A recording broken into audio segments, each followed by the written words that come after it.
जैसा कि हमने हमारे पिछले पार्ट में देखा था कि स्टैन का प्रिंस 7 के आइलैंड को डिस्ट्रॉय करके इसके कोर को निकालना चाहता था, जिसे रोकने के लिए ये सारे लोग एक एक करके आते हैं, लेकिन ये प्रिंस बहुत स्ट्रॉन्ग होता है एंड सबको एक एक करके बजा रहा होता है एंड 7 को भी ये बहुत ज्यादा इंजर्ड कर देता है एंड 7 वहीं पर बेहोश हो जाता है। लेकिन जैसे ही 7 बेहोश होता है उसका पास्ट वाला 7 होश में आ जाता है, जो दुनिया के टॉप 10 किलर्स में से एक था। एंड भाई फिर ये पास्ट वाला 7 अपने डेमन किलर स्वॉर्ड से इस प्रिंस की बैंड बजा देता है, मैं फिर से जरूर वापस आऊंगा। लेकिन 7 फिर से वहीं पर बेहोश हो जाता है। तभी 13 अपने बॉस को कॉल कर देती है, आपने देखा बॉस? हाँ 13, जल्दी से उसे मार दो और उसकी स्वॉर्ड को लेके वापस आ जाओ। Okay boss. आखिर अभी तक तुम जिंदा कैसे थे शैडो किलर? 13 7 को मारने के लिए आगे बढ़ती है, लेकिन क्योंकि 7 ने 13 की जान बचाई थी इसीलिए 13 इसे अभी नहीं मार पाती और इसी स्वॉर्ड को लेके वहाँ से जाने लगती है। अभी तो मैं तुम्हें छोड़ के जा रही हूँ, लेकिन जब तुम हील हो जाओगे तब मैं तुम्हें जरूर मार दूंगी 7। एंड फिर 13 वहाँ से चली जाती है। थोड़े दिनों बाद हम देखते हैं 7 की बार्बर शॉप के सामने 3 और लड़के बार्बर शॉप खोल देते हैं, जो बहुत ही ज्यादा स्टाइलिश बाल काटते हैं, इसीलिए बहुत भीड़ होती है इनकी दुकान पर। वहीं हमारे 7 की दुकान पर एक मक्खी भी नहीं, इसीलिए 7 चुपके से एक लैम्प बन जाता है और इस बाल काटने वाले के बाल उड़ा देता है और फिर ऑब्वियसली बहुत पीटा भी जाता है। डाइबो सर, हम स्टैन आइलैंड कब जाएंगे मेरा इलाज कराने? अच्छा स्टैन आइलैंड जाना है तुम्हें, वहाँ जाने के 10 करोड़ रुपए लगेंगे, हमारे पास आज रात के खाने का पैसा नहीं है, तुम्हें जल्दी से किसी से कॉन्ट्रैक्ट लेके किसी को मारना होगा 7। और अगर तुम भूल गए तो मैं तुम्हें याद दिला दूं कि 7 एक किलर होता है जो पैसों के बदले लोगों को मारता है, लेकिन ये बेचारा आज तक एक मच्छर को भी नहीं मार पाया होता है। और तभी हम देखते हैं डाचुन वहाँ पर आ जाता है, 7 मैं तुम्हें हायर करना चाहता हूँ। जैसा कि तुम जानते होगे कि अचानक से हमारे आइलैंड पे बहुत सारे किलर्स आ गए हैं, इसीलिए मैं और मेरी बॉडीगार्ड्स की टीम उन्हें ढूंढ ढूंढ कर खत्म कर रहे हैं, लेकिन 4 ऐसे किलर्स हैं जिन्हें हम ढूंढ नहीं पा रहे, इसीलिए मैं चाहता हूँ कि तुम इन सबको ढूंढ के मारो। डाइबो सर, ये पागल हो गया है क्या? हाँ शायद, किलर से किलर्स को मरवा रहा है और वैसे भी बहुत डेंजरस काम है ये हम हरगिज़ नहीं करेंगे और बदले में हम लोग तुम्हें ये देंगे 1 लाख रुपए। समझो काम हो गया डाचुन। 7 तुम्हें करना होगा। लेकिन डाइबो सर ये बहुत डेंजरस है, तो क्या मैं ये समझू कि तुम डर गए? हाँ मैं डर गया। अच्छा ठीक है, ये लो फिर मेरा सीक्रेट हथियार बुलेट हेयर वैक्स। ये दिखता तो एक नॉर्मल हेयर वैक्स की तरह है, लेकिन असलियत में ये एक सीक्रेट वेपन है जिससे तुम आसानी से अपने दुश्मनों को बेवकूफ बनाकर मार सकते हो। 7 अब मेरी तरफ क्यों मार रहा है? फिर हम देखते हैं 7 उन चारों किलर्स को ढूंढ रहा होता है और ऐसे ही एक फूड स्टॉल पे जाता है। अब मैं इतने बड़े शहर में इन किलर्स को कैसे ढूंढूं? अब क्या सबसे पूछता फिरूं, हेलो आप किलर हो क्या? तुम तो काफी होशियार हो, मुझे नहीं लगा था कि कोई मुझे पहचान पाएगा। एंड तभी 7 के सामने एक किलर आ जाता है जिसे 7 ढूंढ रहा होता है। मैं हूँ 5, मेरी रैंक है 3346 किलर लीग में, लेकिन मेरी रैंकिंग की वजह से मुझे वीक मत समझना। चीटिंग करता है तू। एंड 7 इस तरह एक किलर को निपटा देता है। ओए पहले मेरे पैसे दे फिर मार। फिर हम देखते हैं 7 एक दूसरे फूड स्टॉल में जाता है। मुझे तो बहुत भूख लगी है। अरे वाह मंचूरियन, ये कैसे हो सकता है? आखिर तुमने मुझे पहचाना कैसे? क्या हुआ भाई? मेरा नाम है मंचूरियन और मेरी रैंक है 2999 किलर लीग में। एंड 7 की आज बहुत अच्छी किस्मत चल रही होती है, क्योंकि जिन 4 किलर्स को ये ढूंढ रहा है उनमें से 2 तो इसको अपने आप ही मिल गए। एंड ये मंचूरियन 7 को बहुत गंदा मारा होता है, लेकिन तभी 7 खुद एक मंचूरियन बन जाता है और उस मंचूरियन की पूंछ पकड़ लेता है। हट बे! लेकिन मंचूरियन इस मंचूरियन को, जो कि 7 है, इसको हटा नहीं पा रहा था। मैं जानता था कि बॉडी बिल्डर्स ये एक ही कमी होती है कि वो अपने खुद के पीछे के पार्ट्स को टच नहीं कर पाते। मंचूरियन 7 को हटाने के लिए एक नुकीले पत्थर पर कूद जाता है, लेकिन 7 पहले ही हट जाता है और ये पत्थर कहीं घुस जाता है। एंड ये दूसरा किलर मंचूरियन भी वहीं पर खत्म हो जाता है। फिर हम 7 को एक बाथरूम में देखते हैं। ये क्या हो रहा है आज मेरे साथ? ओए तुम एक निंजा हो क्या? तुम्हें कैसे पता कि मैं एक निंजा हूँ? क्योंकि तुमने एक निंजा की कॉस्ट्यूम पहनी और क्या डॉक्टर तो होगे नहीं तुम? अरे हाँ, ये तो मैंने सोचा ही नहीं। कोई बात नहीं, मेरा नाम है नीना और मेरी रैंक है 1101 किलर लीग में। एंड नीना इसके ऊपर अटैक कर देता है, लेकिन 7 इसको भी आसानी से संभाल लेता है। यकीन नहीं हो रहा, मैंने 3 लोगों को निपटा दिया आज, खाली एक और बचा, वो कहाँ मिलेगा मुझे? लेकिन तभी 7 देखता है कोला को एक आदमी परेशान कर रहा होता है। ओए लड़की, इस आइलैंड में सबसे ज्यादा स्ट्रॉन्ग कौन है?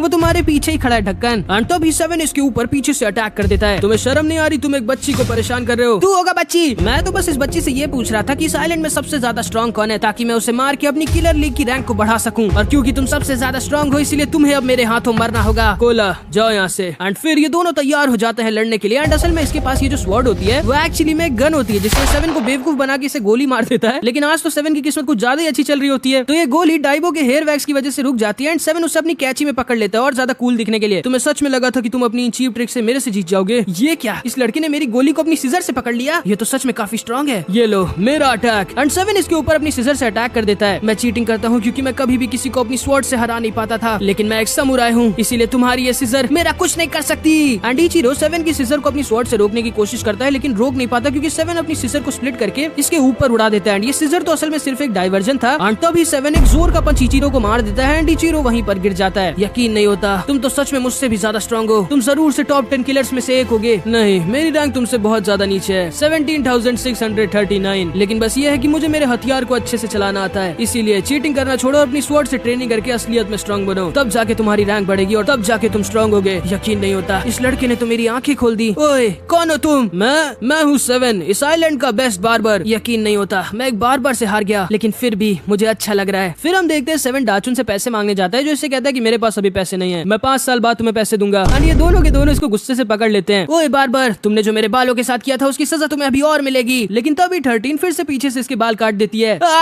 मुझे साइलेंट में रहना ही नहीं है, सब के सब मेरे बालों के पीछे पड़े हैं। एंड जैसा कि तुम्हें याद होगा कि 13 ने 7 से कहा था कि जब वो हील हो जाएगा तब 13 आके इसे मारेगी, इसीलिए यहाँ पर 7 को मारने के लिए आई होती है। एंड ये 7 के ऊपर अटैक कर देती है। 13 का हर एक अटैक बहुत ही ज्यादा जानलेवा होता है एंड लगभग 2 घंटे तक ये बच कर बस भागता ही रहता है, लेकिन ये एक भी अटैक 13 के ऊपर नहीं करता। लेकिन आखिरी में 13 इसको किसी तरह पकड़ लेती है। अच्छा मेरी बात तो सुनो। लेकिन तभी 7 देखता है 13 के ऊपर कोई लड़की पीछे से अटैक करने वाली होती है, जिससे 7 किसी तरह 13 को बचा लेता है और 13 की चोटी वाले चाकू से इस लड़की के ऊपर अटैक कर देता है। शिट, 13 ने मुझे देख लिया। एंड असल में ये लड़की 13 की बहन होती है, जो फिर वहाँ से भाग जाती है। तुमने फिर से मेरी जान बचा ली 7, तुमने मेरे ऊपर फिर से अपना एहसान लाद दिया। नहीं उसकी कोई बात नहीं है, वैसे भी तुमने जो मुझे सीजर दिए कमाल किया है। अच्छा हाँ, वैसे अगर तुम सच में मेरा एहसान चुकाना चाहती हो तो तुम मेरे साथ बीच में एक डेट पे चल सकती हो। अरे कहाँ गई? एंड तभी 13 7 को एक लिस्ट देती है। मुझे मिशन मिला था इन सारे लोगों को मारने का एंड इस लिस्ट में डाइबो, टकला, डाचुन, मियाओ, टाउन की मेयर सबका नाम था। लेकिन क्यों? आखिर इन सबको मारने का कॉन्ट्रैक्ट तुम्हें दिया किसने? किसी ने नहीं। मेरी कंट्री जुवावू ऐसे ही छोटे मोटे आइलैंड्स पे कब्जा करती है। हम किलर्स को मिशन मिलता है किसी आइलैंड के सबसे ज्यादा स्ट्रॉन्ग लोगों को मारने का, और जब वो सारे स्ट्रॉन्ग लोग मर जाते हैं तब हम लोग आसानी से उनके आइलैंड पर कब्जा कर लेते हैं। इसीलिए इस आइलैंड के सबसे ज्यादा स्ट्रॉन्ग लोगों को मारने का मिशन मुझे मिला था। लेकिन क्योंकि मैं फेल हो गई, इसीलिए अब बहुत सारे किलर्स इस आइलैंड पे तुम सबको मारने के लिए आएंगे। अगर तुम्हें तुम्हारी जान प्यारी है 7 तो भाग जाओ यहाँ से। अच्छा वैसे तुम्हारे पास कोई ड्रेस तो है ना हमारी डेट के लिए? ये लड़का सच में पागल है। एंड तभी 13 वहाँ से निकल जाती है। फिर हम देखते हैं इचिरो 7 के बार्बर शॉप में आता है। अरे तुम तो इचिरो? हाँ, मैंने अब किलर का काम छोड़ दिया और एक सुपर मार्केट में काम पकड़ लिया है। और वहीं पे एक लड़की आती है। ओह, तो तुम्हें एक ऐसा हेयर कट चाहिए जिससे वो लड़की तुम पे फ्लैट हो जाए? हाँ, चिंता मत करो, मैं तुम्हारा ऐसा हेयर कट करूंगा कि वो लड़की तुम्हारे प्यार में पागल हो जाएगी। एंड फिर भाई 7 इसका एक ऐसा हेयर कट करता है कि वो लड़की सही में फ्लैट हो जाएगी, लेकिन इसके ऊपर। एंड ये बेचारा दरवाजे तक में फंस जाता है। अगले दिन हम देखते हैं अचानक से टकला के बेस पे एक अजीब सा कुत्ता अटैक कर देता है, जो सारे के सारे टकला के डॉग सोल्जर्स को मार रहा होता है। एंड फिर टकला इसके सामने आ जाता है एंड ये डॉग टकला को बहुत ज्यादा इंजर्ड कर देता है। एंड टकला मरते मरते बचता है और अगले दिन हॉस्पिटल में उठता है। ओ टकला, तुम ठीक तो हो ना? ओ मियाओ, तुम्हें मैंने अब देख लिया इसलिए अब मैं ठीक हूँ। चुप हो जाओ, अभी रोमांस का टाइम नहीं है, अब सब कुछ बताओ हमें। एंड फिर टकला इन सबको बताता है वो डॉग कोई नॉर्मल डॉग नहीं था, उसके पास एक स्पेशल पावर थी। वो इतना ज्यादा सैड गाना गा सकता है जिससे सामने वाला उसका अपोनेंट एकदम सैड हो जाता है और अपनी ही दुख भरी दुनिया में खो जाता है। एंड तभी वो अपने म्यूजिक नोट से उन्हें खत्म कर देता है। वो जरूर से किलर होगा, हमें उसे कुछ भी कर पकड़ना होगा। ठीक है, मेरे पास एक प्लान है। फिर हम देखते हैं डाइबो टकला को एकदम खुली जगह पर बैठा देता है ताकि वो किलर दोबारा से इसके ऊपर अटैक कर दे। एंड ये किलर सच में इनके जाल में फंस जाता है, टकला के ऊपर अटैक कर देता है और इसे पकड़ लेता है। तुम पिछली बार तो बच गए थे, लेकिन इस बार मैं तुम्हें जरूर मारूंगा। लेकिन तभी 7 इसके ऊपर पीछे से अटैक कर देता है और इसे पकड़ लेता है। अब तुम बच के नहीं भाग सकते किलर। लेकिन तभी ये फिर से अपना सैड गाना शुरू कर देता है एंड ये सारे के सारे अपनी दुख भरी दुनिया में खो जाते हैं। एंड तभी ये 7 के ऊपर अपने म्यूजिक नोट से अटैक कर देता है, लेकिन तभी डाइबो सर इसे बचा लेते हैं क्योंकि इनके पास पहले से हेडफोन्स थे। एंड फिर 7 भी दोबारा से होश में आ जाता है और अपने फेक हेडफोन्स के साथ तैयार हो जाता है। एंड फिर इन लोगों में दोबारा से लड़ाई स्टार्ट हो जाती है। एंड तभी 7 फेक की मदद से इस किलर की गिटार को काट देता है। एंड फिर ये डॉग अपने सीक्रेट तलवार से 7 को मारने वाला होता है, लेकिन तभी 7 अपने बदबूदार पैर इसकी नाक में घुसेड़ देता है, जिसकी बदबू को एक मक्खी तक झेल नहीं पाती। लेकिन इसको कुछ भी फर्क नहीं पड़ता एंड ये 7 को वहाँ से गिरा देता है और टकला को मारने वाला होता है। लेकिन तभी मियाओ बीच में आ जाती है। रुक जाओ काए। एंड ये एकदम शॉक्ड रह जाता है। हाँ, तुम्हें कैसे पता? एंड असलियत में ये कुत्ता नहीं बल्कि एक बिल्ली होता है जिसने नकली डॉग मास्क लगाया होता है। एंड असल में जब 7 ने इसके नाक में अपना बदबूदार पैर डाला था तभी इसका मास्क हट गया था। एंड असल में ये मियाओ का बहुत ही पुराना और बहुत अच्छा दोस्त होता है। काए, आखिर तुम टकला को क्यों मारना चाहते हो? क्योंकि मैं तुमसे प्यार करता हूँ मियाओ। हाँ? मैं बचपन से ही तुमसे प्यार करता था, लेकिन तुम हमेशा इस टकला की यादों में खोई रहती थी। इसीलिए मैं यहाँ से जुवावू सिटी चला गया और ज्यादा स्ट्रॉन्ग होने के लिए, ताकि तुम मुझे प्यार करो। और मुझे वहाँ जुवावू सिटी में एक मास्टर मिल गया जिसने मुझे सीक्रेट सैड सॉन्ग टेक्निक सिखाई। लेकिन जब मैं वापस आया तब मैंने देखा कि इस टकला ने दोबारा से तुम्हें मुझसे छीन लिया था, इसीलिए मैं इसे मारना चाहता था। मियाओ प्लीज मियाओ, इस टकला को छोड़ के मेरे साथ नहीं, मैं टकला से ही प्यार करती हूँ काए, मैं टकला के अलावा किसी और से कभी प्यार नहीं कर सकती। एंड काय का दिल पूरी तरह से वहीं पर टूट जाता है एंड बेचारा दोबारा से उस आइलैंड को छोड़कर जाने लगता है। डाइबो सर ये देखिए, मैंने उस काय से आपके बुलेट हेयर वैक्स के बदले जुवावू सिटी तक का मैप ले लिया जहाँ पे 13 रहती है। साले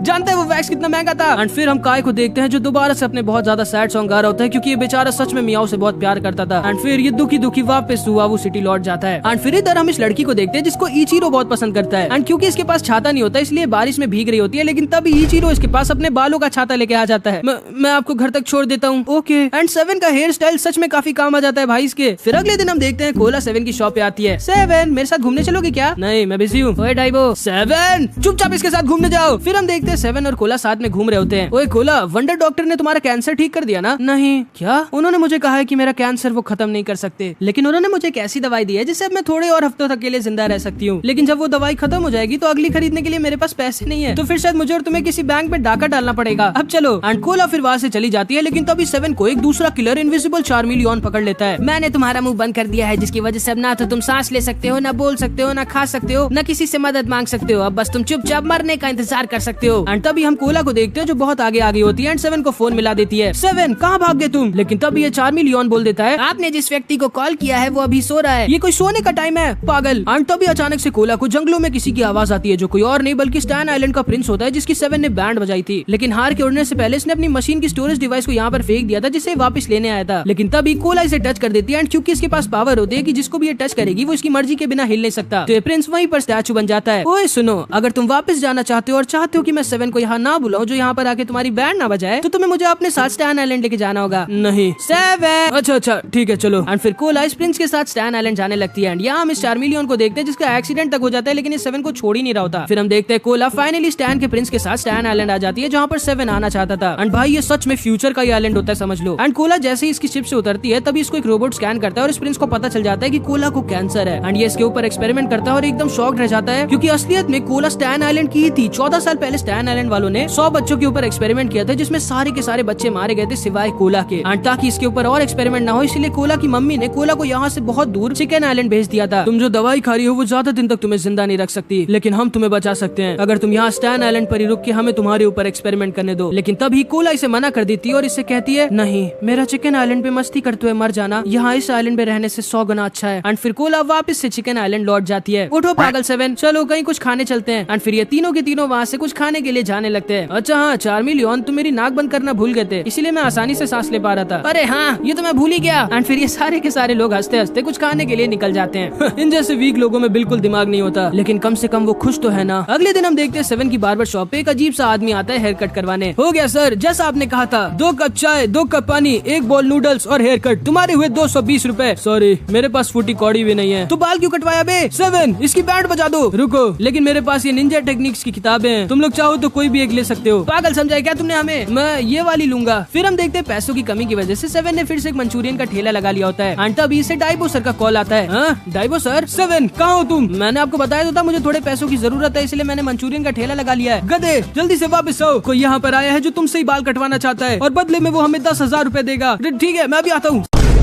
सर 7 बस आ नहीं वाला है। वैसे आपका नाम क्या है?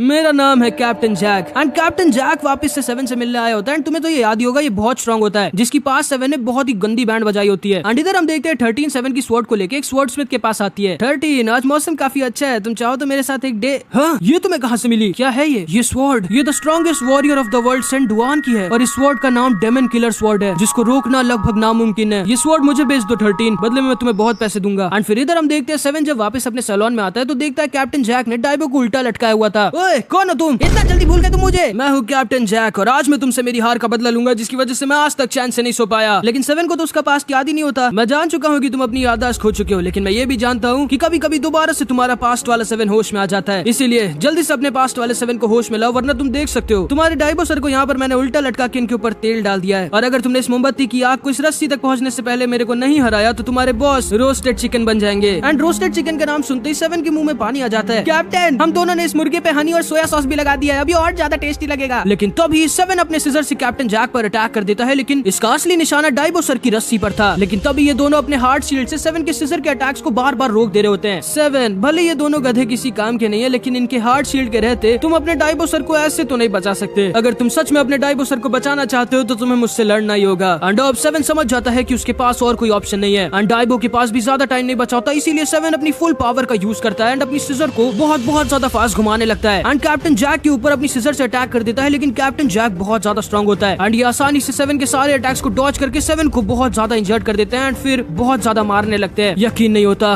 तुम कितने ज्यादा वीक हो गए हो, तुम तो अपने दोस्त तक को नहीं बचा पा रहे। जब तुमने मुझे हराया था और ये छोड़ दी थी तब मुझे जिंदगी में पहली बार डर लगा था। मैं अंदर से टूट गया था और हर दिन ट्रेनिंग करता था ताकि मैं तुम्हें टक्कर दे सकूं, और हर रात तुम मेरे सपने में आकर मुझे मार दिया करते थे। तुमने जो मुझे ये चोट दी है, तुमने जो मेरी बेइज्जती की थी मैं आज तक उसे नहीं भूल पाया हूँ। एंड तभी 7 फिर से किसी तरह खड़ा हो जाता है। एंड इधर हम देखते हैं डायबोसर की रस्सी बस जलने वाली होती है। मैंने जो कुछ भी तुम्हारे साथ किया था तुम उसका बदला लेना चाहते हो ना, तो ठीक है। एंड तभी 7 फिर से अपनी सिजर को कैप्टन जैक की तरफ भेज देता है, लेकिन 7 का निशाना कैप्टन जैक नहीं बल्कि 7 खुद था। एंड 7 अपनी सिजर से कैप्टन जैक की तरह खुद के सीने को भी काट देता है। अब हमारा हिसाब बराबर हुआ जैक, अब डायबोसर को छोड़ दो। एंड 7 वहीं पर गिर जाता है, लेकिन तभी 7 के सामने 13 आ जाती है जो चुपचाप इन लोगों की फाइट को देख रही होती है। एंड तभी कैप्टन जैक को 13 के पीछे 7 की डेमन किलर स्वॉर्ड दिख जाती है। अरे ये तो वही स्वॉर्ड है, और अब क्योंकि ये इतना वीक हो गया इसलिए इसकी स्वॉर्ड मुझे दे दो। एंड तभी 7 वहाँ बेहोश हो जाता है एंड कैप्टन जैक 13 के ऊपर अटैक कर देते हैं। लेकिन तुम्हें तो पता ही होगा जब 7 बेहोश होता है तब होश में आता है हमारा पास्ट वाला 7 जो पलक झपकते ही कैप्टन जैक को 13 के बीच में खड़ा होता है एंड अपनी स्वॉर्ड से कैप्टन जैक के ऊपर अटैक कर देता है। एंड फिर ये दोनों के दोनों आपस में टकरा जाते हैं एंड इस बार 7 कैप्टन जैक के सीने को नहीं बल्कि इसके बाल को उड़ा देता है। मेरे बाल, भागो। एंड कैप्टन जैक वहाँ से डर के मारे भाग जाता है एंड हमारे डायबोसर बेचारे रोस्ट हो रहे होते हैं, लेकिन फिर ये लोग भी इनको किसी तरह बचा लेते हैं एंड थोड़ी बहुत चोटें लगती है इनको। फिर इधर हम 13 को देखते हैं जो एक पेड़ पर बैठ के सो रही होती है, लेकिन तभी इसके पास 7 फे के साथ उड़कर आ जाता है। क्या चाहिए तुम्हें?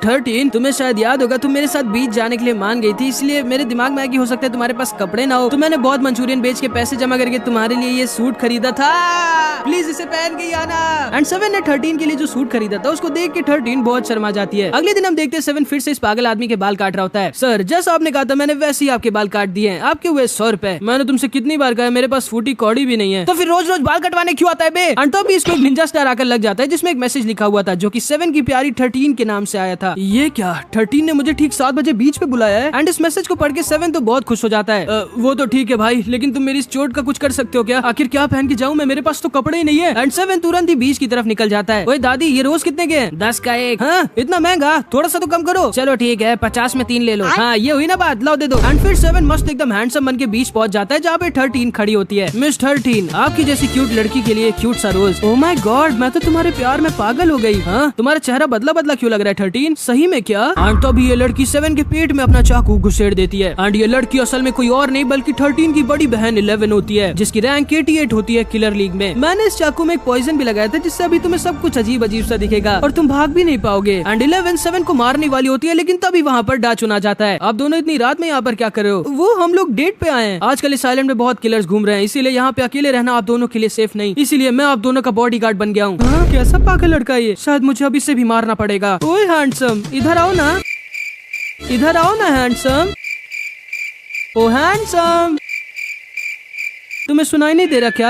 अब मुझे बुला रही थी क्या? लेकिन मैं तो हैंडसम हूँ नहीं। इस लड़के ने मेरा दिमाग खराब कर दिया है। एंड तभी 11 डाचुन के ऊपर अटैक कर देती है।